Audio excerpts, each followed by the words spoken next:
சோம்பேறின்னு சொன்னல நீ பிக் பாஸ்ல வந்து தூங்குறதுக்கு சாப்பிடுறதுக்கு இங்க வந்து தூங்க மாட்டியா நீ தூங்க மாட்டியா நான் சூப்பரா சமைப்பேன் நீ எதுக்கு சோம்பேறி மச்சான் நான் சூப்பரா சமைப்பேன் நீங்க ஐயோ ஜட்ஜஸ் அவங்க தப்பா பண்ணிட்டாங்க இது அடாப்டிவ் கிடையாது ரீபேட்டில் சேனல் சர்ஃபிங் ரீபேட்டில் ஐயோ நீங்க நான் செட்டுக்கு போறீங்களா இவ்ளோ பேர் ப்ரொடக்ஷன் அவங்க நான் செட்டுக்கு வழி காட்டுங்க உங்களுக்கு லாஸ்ட் 10 செகண்ட்ஸ் உடனே போய் உட்காருங்க போங்க கேள்வி முடியாது உட்கார முடியாது உனக்கு என்னமா நீ பைத்தியம் என்ன வேணாலும் பேசுவ நான் அந்த மாதிரியா நான் கொஞ்சம் புத்திசாலி நன்றி thank you so much okay முடிஞ்சுப்பா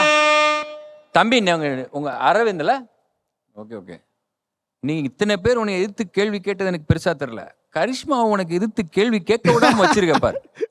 தலைவா சத்தியமா தெரியாது தலைவா கேட்க வேண்டியதானே நீ நான் தான் கேள்வி சொன்னேன் எங்க குரூப்ல நான் தான் கேள்வி சொல்லி தரேன் ஆனா நீங்க கேட்கவே இல்லையே நீங்க கேட்டா சூப்பரா கேட்டீங்க சொல்லியே கொடுத்தேன்